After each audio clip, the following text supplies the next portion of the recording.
প্রিয় ভাই ও বোনেরা, পৃথিবীর সমস্ত মানুষ যদি তোমাকে ঠকায়, মনে কষ্ট নেবেন না, মনে আঘাত নেবেন না, কারণ আল্লাহ কখনো ঠকাবে না।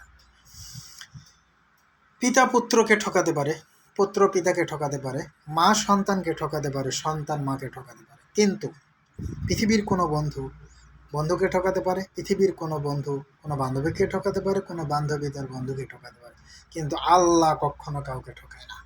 অতএব মনে কষ্ট না নিয়ে আল্লাহর সাথে বোঝাপড়া করুন, কারণ আল্লাহ ডাকুন, ডাকার মতো ডাকলে আল্লাহ সাড়া দিবে। কে বলেছে আল্লাহ সাড়া দেয় না?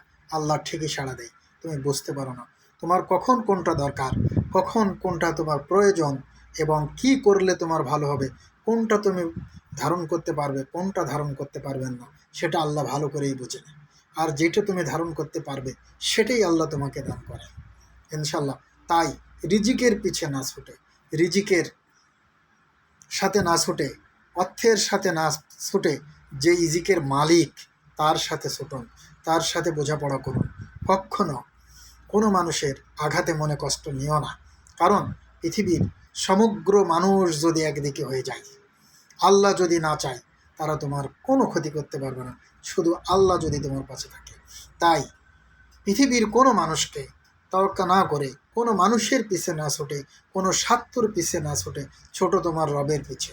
তোমার রবের পিছে ছুটলে তুমি দেখবে তোমার ইহকাল এবং পরকাল পুরোটাই তোমার জন্য সুন্দর হয়ে গিয়েছে, ইনশাল্লাহ।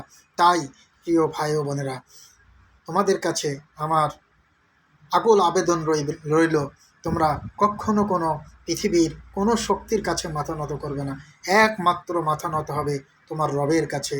যে রব তোমাকে বলেছে যে ওয়ামা খালাকতুল জিন ওয়াল ইনসান ইল্লা লিয়াবুদু, আমি দুইটি জাতিকে সৃষ্টি করেছি শুধুমাত্র আমার ইবাদত, আমার বন্দেগি, আমার দাসত্ব করার জন্য।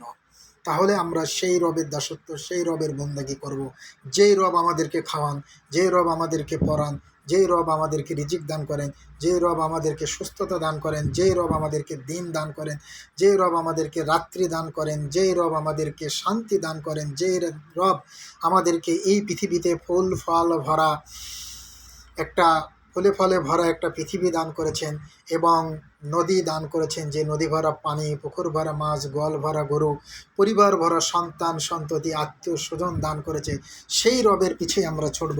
আমরা পৃথিবীর কোনো ব্যক্তির পাশে, কোনো গোষ্ঠীর পাশে ঘুরব না, কেবল একমাত্র মাথা নত করব, মাথা অবনীত করব সেই রবের কাছে, যেই রব আমাদেরকে সৃষ্টি করেছে, যেই রব আমাদেরকে এই পৃথিবীতে সুন্দর আলো বাতাস দান করেছে, এবং রাত্রি দান করেছে ঘুমের জন্য, দিন দান করেছে উপার্জনের জন্য। তাই প্রিয় ভাই ও বোনেরা, সকলকে উদাত্ত আহ্বান জানাচ্ছি, ফিরে আসুন সেই রবের দিকে, তোমার ইহকাল পরকাল সব কিছু সুন্দর হয়ে যাবে। ওয়ামা তৌফিক ইল্লা বিল্লাহ। সবাইকে আল্লাহ তাআলা এগুলো মেনে চলার তৌফিক দান করুন, এই বলে আমার কথা শেষ করছি। আসসালামু আলাইকুম ওয়া রাহমাতুল্লাহ। আমার কথাগুলো যদি আপনাদের কাছে ভালো লাগে, অবশ্যই আমার এই ভিডিওটাতে শেয়ার করবেন এবং লাইক করবেন, সেই সাথে আমার পাশেই থাকবেন গুরুত্বপূর্ণ এরকম আলোচনা শোনার জন্য। ওয়া মা তৌফিক ইল্লা বিল্লাহ। আল্লাহ সবাইকে তৌফিক দান করুক। আসসালামু আলাইকুম।